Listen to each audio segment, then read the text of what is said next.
കാട്ടുചോലക്കുളിരലയോട് കാറ്റു പറഞ്ഞൊരു കഥയാണീ.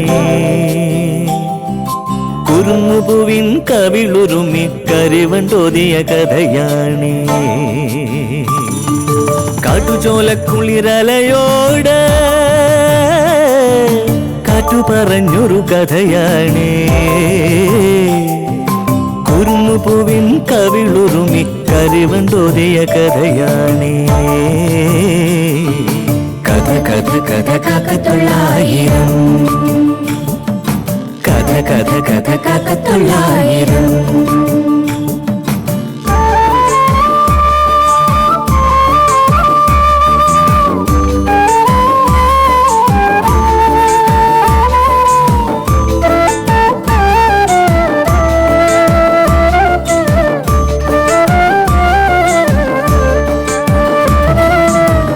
കടലിന്റെ തീരത്ത്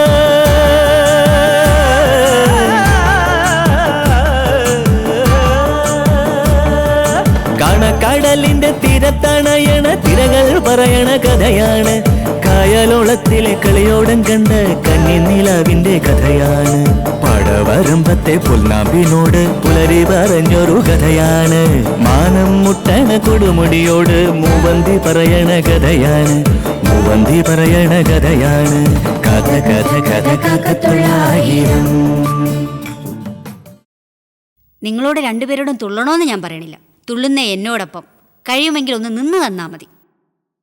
അതിന്റെ ഗുണം രണ്ടുപേർക്കും ഉണ്ടാവും.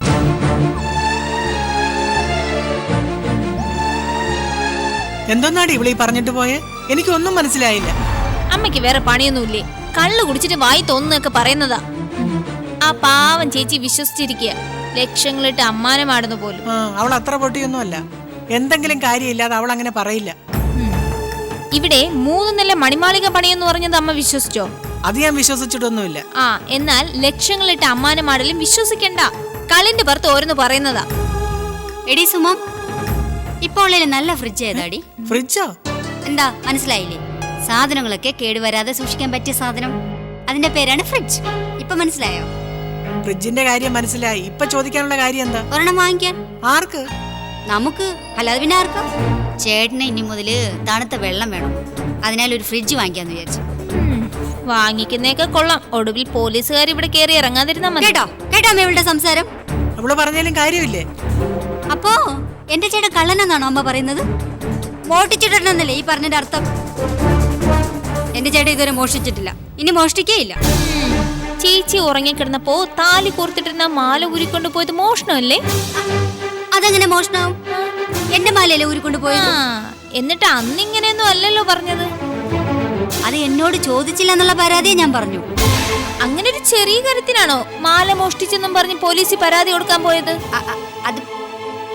അത് പിന്നെ അന്നേരത്തെ ദേഷ്യത്തിൽ ഞാൻ അങ്ങനെയൊക്കെ പറഞ്ഞു. അപ്പൊ ആരും അറിയാതെ ഇവിടെ നിന്ന് നിലവിളക്ക് എടുത്തോണ്ട് പോയി വിറ്റതോ? അത് മോഷണമല്ലായിരുന്നു? അല്ല, അത് നമ്മുടെ വീട്ടിൽ നിന്നല്ലേ എടുത്തോണ്ട് പോയത്. വേറെ ഏതെങ്കിലും വീട്ടിൽ നിന്നായിരുന്നെങ്കിൽ അത് മോഷണമായേനെ. മതി മതി, സംസാരം മതി. പവിത്രന്റെ എവിടുന്ന ഇതിന് മാത്രം പണം? അതൊക്കെ ചേട്ടന് കിട്ടി. എന്തായാലും മോഷ്ടിച്ചതൊന്നുമല്ല.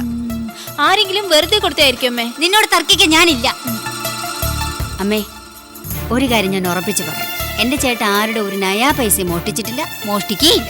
സമ്മതിച്ചോ? പിന്നെ അവന് കാശ് എവിടുന്ന് കിട്ടി? ലക്ഷങ്ങളിട്ട് അമ്മാനമാടാൻ ചേട്ടനിപ്പൊ കഴിവുണ്ടെന്നല്ലേ ചേച്ചി ഇപ്പൊ വീമ്പിളക്കിയത്? 3 നില മണിമാളിക പണിയുന്നൊക്കെ പവിത്രം പറഞ്ഞായിരുന്നു. ഒന്നും കാണാതെ നിങ്ങൾ അങ്ങനെ പറയില്ല. നമ്മളിൽ നിന്ന് എന്തോ ചേച്ചി ഒളിപ്പിക്കുന്നുണ്ടമ്മേ. എനിക്കും അങ്ങനെയാ തോന്നുന്നത്. ചേട്ടന് എങ്ങനെയാ പണം കിട്ടിയെന്ന് എന്നോട് പറഞ്ഞു. പക്ഷെ ആ കാര്യം ആരോടും പറയരുതെന്നും എന്നോട് പ്രത്യേകം പറഞ്ഞു. അതുകൊണ്ട് എനിക്ക് പറയാൻ പറ്റൂല. എത്ര നിർബന്ധിച്ചാലും ഞാനത് പറയത്തുമില്ല. എങ്കിൽ അതെന്തോ കുഴപ്പം പിടിച്ച കാശ് തന്നെയാണ് അമ്മേ. യാതൊരു സംശയമില്ല. ഏത് നിമിഷം പോലീസ് ഇവിടെ എത്തും. അതാ ഇവിടെ സംഭവിക്കാൻ പോകുന്നത്. ചേട്ടന് ലോട്ടറി അടിച്ചതിന് പോലീസ് എന്തിനാണ് ഇവിടെ അന്വേഷിച്ചു വരുന്നത്? ലോട്ടറി അടിച്ചോ? അടിച്ചു. നിങ്ങളോട് പോലും പറയരുതെന്നാ ചേട്ടൻ എന്നോട് പറഞ്ഞിരിക്കുന്നത്. അത് ഞാൻ തെറ്റിച്ചു. വലിയ തുകയാണോടി അടിച്ചിരിക്കുന്നത്? അതൊന്നും എനിക്കറിയാൻ വയ്യ. അമ്മേ, വേണേല അമ്മ വിശ്വസിച്ചോ? ഞാൻ എന്തായാലും വിശ്വസിക്കുന്നില്ല. എന്തൊക്കെയാ സംഭവിക്കാൻ പോകുന്നെന്ന് കണ്ടറിയാം.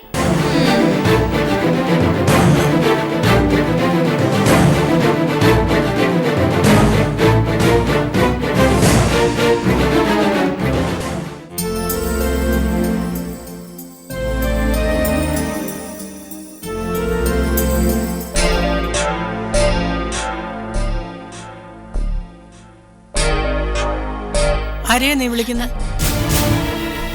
സത്യം പറ. നീ ആ ഒഴിയാബാധയെ വിളിക്കാനല്ലേ ശ്രമിച്ചേ? അങ്ങോട്ട് വിളിക്കാൻ ഗംഗയ്ക്ക് ഫോണില്ലല്ലോ. അവക്ക് ഫോണില്ല. നീ അവളുമായി സംസാരിച്ചത് ആരുടെ ഫോണിൽ വിളിച്ച? ഉമ്മയുടെ. ആ പെണ്ണിനെയല്ലേ നീ ഇപ്പൊ വിളിക്കാൻ ശ്രമിച്ചേ?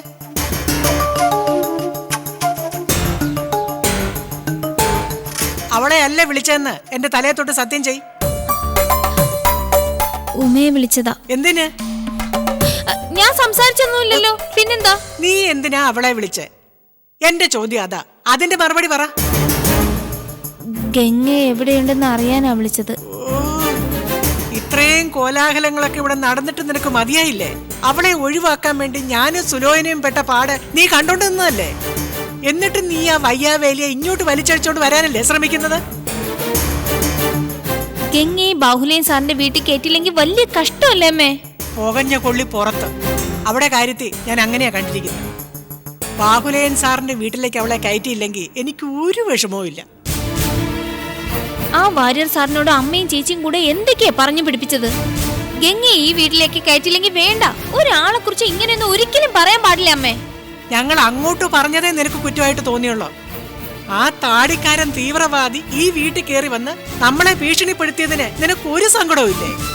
വാര്യർ സാറ് ന്യായമായ കാര്യങ്ങൾ തന്നെയാ പറഞ്ഞത്. ആ കണ്ണിച്ചോരയില്ലാത്ത മനുഷ്യ പിശാചിനെ ഇങ്ങോട്ട് കൂട്ടിക്കൊണ്ടുവന്ന് ഇവിടെ ഒരു കുരുതിക്കളവാക്കുമെന്ന അയാൾ പറഞ്ഞ്. ആ പരമദുഷ്ടൻ അങ്ങനെ ചെയ്യുകയും ചെയ്യും. അതിലൊന്നിലും എന്റെ മോക്ക് ഒരു വിഷമവും ഇല്ല. പറഞ്ഞെന്നല്ലേ ഉള്ളൂ, അങ്ങനെയൊന്നും ചെയ്തില്ലല്ലോ. ഞാനും സുലോചനയും മിണ്ടാതെ നിന്നിരുന്നെങ്കിൽ അയാൾ വനിതാ കമ്മീഷനെയോ പോലീസിനെയോ ഒക്കെ ഇവിടെ കൊണ്ടുവന്നേനെ. വെട്ടിമുറിച്ച് ഞങ്ങൾ അങ്ങനെയൊക്കെ പറഞ്ഞതുകൊണ്ടാ ആ താടിക്കാരൻ വാലും ചുരുട്ടി ഇവിടുന്ന് പോയത്. ഇനി അയാളോ അവളോ ഈ വീടിന്റെ പരിസരത്തേക്ക് വരില്ല. ഗംഗ എന്നേക്കുമായി ഒഴിഞ്ഞു പോയെന്നാണോ അമ്മ കരുതുന്നത്? ആ, അങ്ങനെ തന്നെയാ കരുതുന്നത്. നീ ആയിട്ട് ഇങ്ങോട്ട് ബന്ധം ഉണ്ടാക്കാൻ നോക്കാതിരുന്നാ മതി.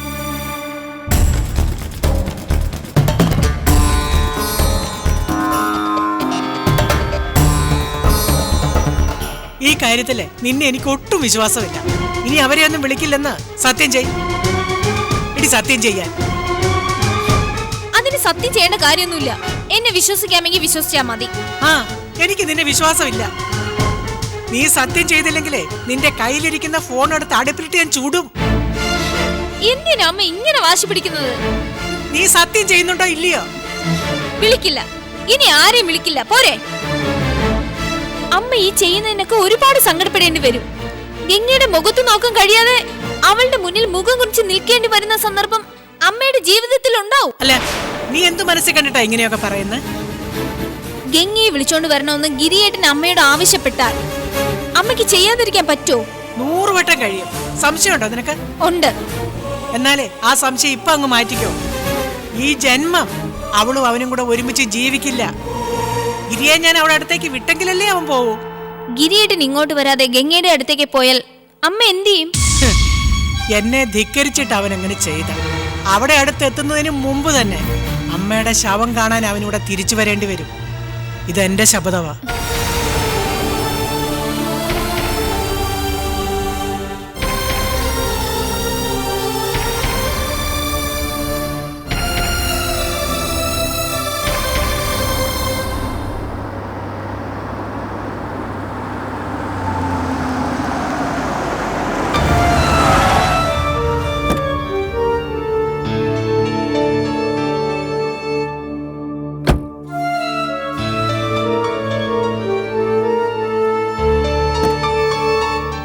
മോളെ, പേടിക്കേണ്ട കാര്യമൊന്നുമില്ല. ബാഗ് ഇപ്പോൾ എടുക്കണ്ട. ബാഹുലേൻ സാറിന്റെ തീരുമാനം എന്തെന്ന് അറിഞ്ഞിട്ട് ബാഗ് എടുക്കാം.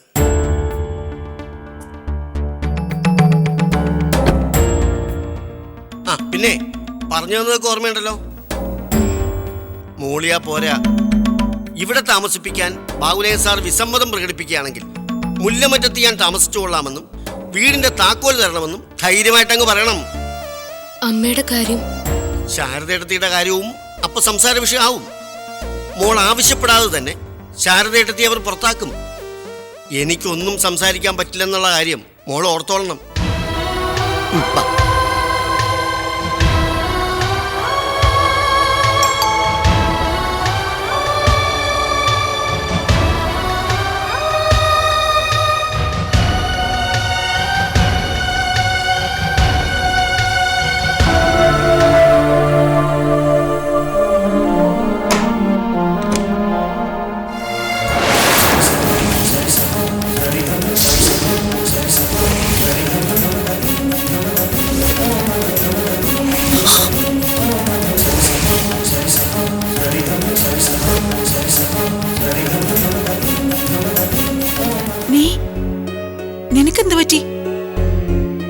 പോന്നോ?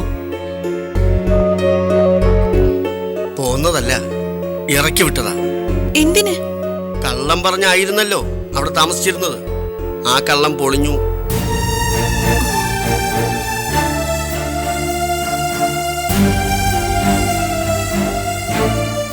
ഗംഗയ്ക്ക് പോകാൻ മറ്റൊരിടമില്ലല്ലോ, അതുകൊണ്ടാ ഞാൻ ഇങ്ങോട്ട് കൂട്ടിക്കൊണ്ടുവന്നത്. ബാബുലേ സാറില്ലേ? ഇല്ല, അവരെല്ലാരും കൂടി ഒരു വിവാഹത്തിന് പോയിരിക്ക. എനിക്ക് അമ്മയൊന്ന് കാണണം.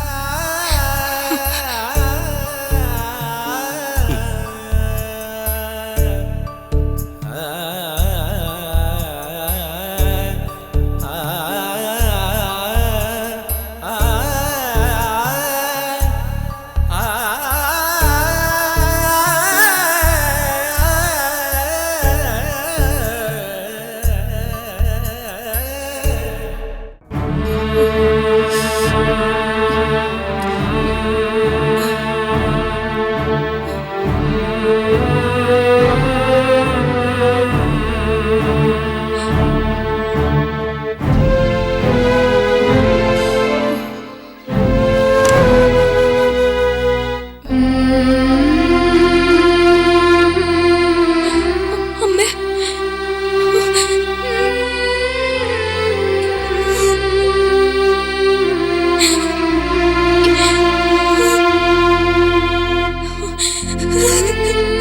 അമ്മേ,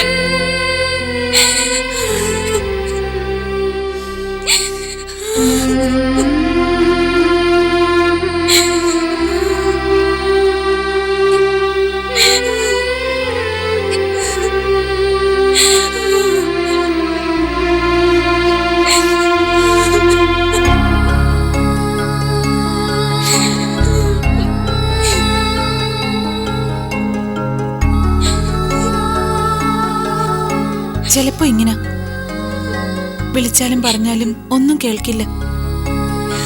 ശക്തിയായി കുലുക്കി വിളിച്ചാലും അമ്മ അതൊന്നും അറിയില്ല. മറ്റു ചിലപ്പോ ഇതൊന്നും അല്ല പ്രകൃതം. ഭയങ്കര ബഹളവും അട്ടഹാസവും ഒക്കെ ആയിരിക്കും. കയ്യിൽ കിട്ടുന്നൊക്കെ വലിച്ചെറിയും. അടുത്ത് ചെല്ലാൻ നമുക്ക് പേടി തോന്നും. ഈ അവസ്ഥയിൽ അവർ ശാരദയെടുത്ത് എത്തിച്ചു. ഞാൻ അമ്മ ഇവിടെ നിന്ന് കൊണ്ടുപോവാ. അമ്മയുടെ ഈ അവസ്ഥ എനിക്ക് കാണാൻ വയ്യ. ഞാൻ എന്ത് ചെയ്യും അങ്കിളെ? ബാത്റൂമിൽ പോകാൻ നേരത്തെ മാത്രമേ ചങ്ങലയുടെ പൂട്ട് തുറക്കാൻ അമ്മ താക്കോല് തരുള്ളൂ. അമ്മയെ ഒന്ന് കുളിപ്പിക്കണമെങ്കിൽ താക്കോലിന് വേണ്ടി അവരുടെ കാല് പിടിച്ച് യാചിക്കണം. തോന്നിയ മാത്രം ചിലപ്പോ താക്കോല് തരും. ഇതിനൊക്കെ പ്രതിവിധി കാണാൻ വയ്യാഞ്ഞിട്ടല്ല, എന്താ ചെയ്യേണ്ടതെന്ന് നന്നായിട്ടറിയാം. പക്ഷേ ചാടി പുറപ്പെട്ട് എന്തെങ്കിലും ചെയ്താൽ അത് ബാധിക്കുന്നത് മോളുടെ ജീവിതത്തെയാ.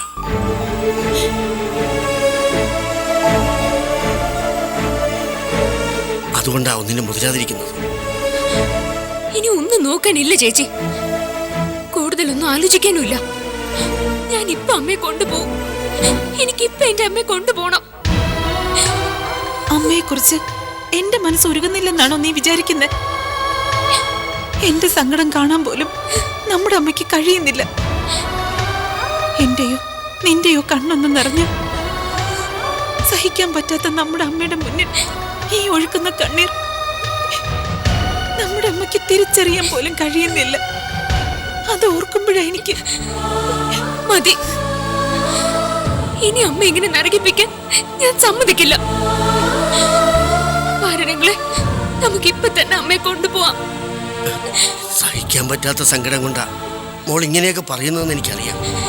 പക്ഷേ ഇപ്പൊ ശാരദയെടുത്ത് കൊണ്ടുപോകുന്നതിന് ഒരുപാട് തടസ്സങ്ങളുണ്ട്. എന്ത് തടസ്സം അങ്കിളെ? ശാരദയെടുത്തിയുടെ കാലിലെ ചങ്ങല മാറ്റണമെങ്കിൽ പൂട്ട് തുറക്കണ്ടേ? ഗീതയുടെ കയ്യിലുണ്ടോ താക്കോൽ? അല്ല, എങ്ങനെയെങ്കിലും തല്ലിപ്പൊട്ടിച്ച് പൂട്ട് തുറന്ന് ശാരദയെടുത്തിയെ കൊണ്ടുപോകാമെന്ന് വെച്ചാൽ മുല്ലമറ്റത്തെ വീടിന്റെ താക്കോലുണ്ടോ നമ്മുടെ കയ്യിൽ?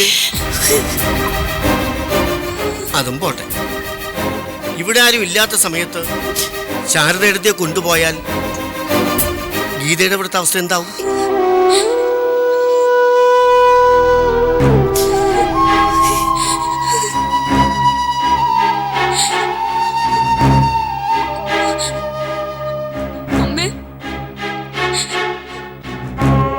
അമ്മയ്ക്ക് എന്നെ മനസ്സിലായോ? എങ്ങനെയാ ഞാൻ? അമ്മയ്ക്ക് എന്നെ അറിയില്ലേ? ഇതാരെന്ന് നോക്കിയമ്മേ? ഭാര്യങ്ങളെ അമ്മയ്ക്ക് മനസ്സിലായില്ലേ? എനിക്ക് തണുക്കുന്നു. അമ്മേ, തണുക്കുന്നു.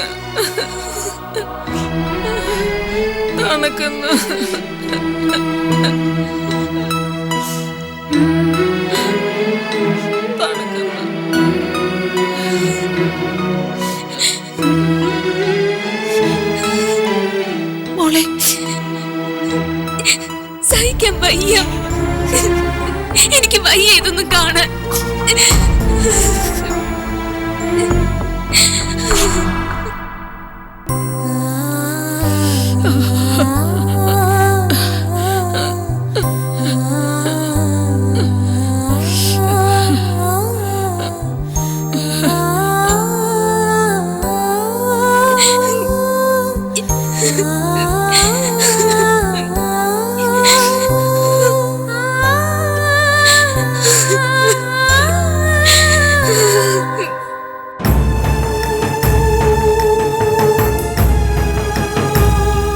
ഇതൊന്നും താങ്ങാൻ എനിക്ക് വയ്യ. എത്ര നാൾ എനിക്കിങ്ങനെ ജീവിക്കാൻ പറ്റും? പോട്ട് തല്ലിപ്പൊളിച്ചായാലും വേണ്ടില്ല. ഗംഗ പറഞ്ഞതുപോലെ അമ്മ ഇവിടുന്ന് കൊണ്ടുപോണം. സങ്കടത്തിന്റെ ആധിക്യം കൊണ്ടാ ഗീത ഇങ്ങനെയൊക്കെ പറയുന്നതെന്ന് എനിക്കറിയാം. അത് നിസ്സാരമായി ഞാൻ തള്ളിക്കളയുന്നുമില്ല. എങ്കിലും ഞാൻ ചോദിക്കട്ടെ, ഒന്നുകൂടെ ആലോചിച്ചിട്ട് പോരെ ഈ എടുത്തിയാട്ടം?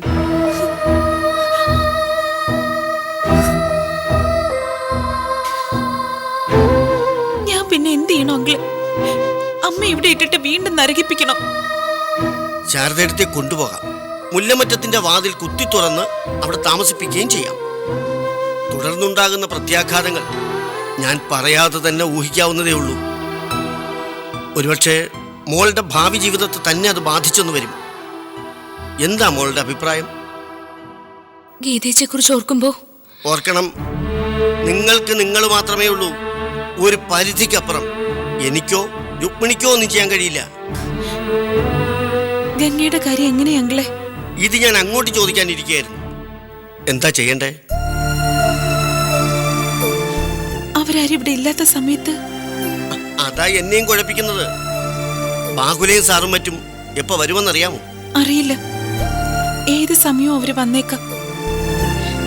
തീരുമാനം എടുക്കേണ്ടത് ഗീതേച്ചിയാ. ആരും ഇല്ലാത്ത സമയത്ത് എന്നെ ഇവിടെ കയറ്റിയത് എന്തിനാണെന്ന് അവരെല്ലാവരും ഗീതേച്ചിയോട് ചോദിക്കും. അത് വെറുമൊരു ചോദ്യം ചെയ്യലിൽ മാത്രം ഒതുങ്ങൂല. അതിന്റെ ഭവിഷ്യത്തുകളും അനുഭവിക്കേണ്ടി വരും. ഒരാളല്ല, 3 പേരും. ഗംഗയെ പുറത്താക്കുകയും ചെയ്യും. എന്നാൽ ഞങ്ങളിപ്പോ മടങ്ങിപ്പോവാം. ഇവിടെ വന്ന കാര്യം അവരാരും അറിയുകയും വേണ്ട. ബാഹുലയൻ സാർ വന്നിട്ട് ഞങ്ങൾ ഇങ്ങോട്ട് വരാം. എന്താ ഗീതയുടെ അഭിപ്രായം? അങ്കിള് പറയുന്ന പോലെ ഒരു കാര്യം ഗീതയുടെ അറിവിലേക്കായി മുൻകൂട്ടി പറയാം. ഗംഗയുടെ താമസിപ്പിക്കാൻ ബാഹുലയൻ സാർ തയ്യാറാകുമെന്നതിന് യാതൊരു ഉറപ്പുമില്ല. അതിനനുവദിക്കുന്നില്ലെങ്കിൽ വീടിന്റെ താക്കോല് വേണമെന്ന് ബാഹുലയൻ സാറിനോട് ഗംഗയ്ക്ക് ആവശ്യപ്പെടാം. അത് കിട്ടുമെന്ന് പ്രതീക്ഷിക്കണ്ട. അങ്ങനെയേ സംഭവിക്കൂ. എനിക്കറിയാം അത്. താക്കോല് തന്നില്ലെങ്കിൽ വേണ്ട. അമ്മയെ തടഞ്ഞു വെക്കാൻ ഇവിടെ ആർക്കും അധികാരമില്ലല്ലോ. എനിക്കും അമ്മയ്ക്കും മുല്ലമുറ്റത്ത് കയറി താമസിക്കാൻ ആരുടെ അനുവാദം വേണ്ട. ഗീതേച്ചിയുടെ കാര്യം ആലോചിക്കുമ്പോ അങ്ങനൊന്നും ചെയ്യാനും എനിക്ക് കഴിയുന്നില്ലല്ലോ. ഒരു കാര്യം ചെയ്യാം, ഇപ്പൊ നമുക്ക് പോകാം. ഒരുപക്ഷെ നമ്മൾ കണക്കൂട്ടിയതുപോലെ ഒന്നും അല്ല സംഭവിക്കുന്നെങ്കിലും. അങ്കിൾ എന്താ ഉദ്ദേശിക്കുന്നത്? ശാരദേട്ടത്തി ഇവിടെ ഉള്ളവർക്കൊരു തലവേദനയായി മാറിയിട്ടുണ്ട്. തള്ളാനും കൊള്ളാനും വയ്യാത്ത അവസ്ഥ. എങ്ങനെയെങ്കിലും ശാരദേട്ടത്തിയെ ഒഴിവാക്കാൻ അവർ ആലോചിക്കുന്നുണ്ടെങ്കിലോ? അമ്മയെ കൊണ്ടുപോണോന്ന് ഗംഗ ആവശ്യപ്പെട്ട അവര് സമ്മതിക്കുമെന്നാണോ? അങ്ങനെ സംഭവിച്ചാലോ? അങ്ങനെയും സംഭവിക്കാം. എന്തായാലും നമുക്ക് കാത്തിരുന്ന് കാണാം. എന്നാ നമുക്ക് ഇറങ്ങാം മോളെ.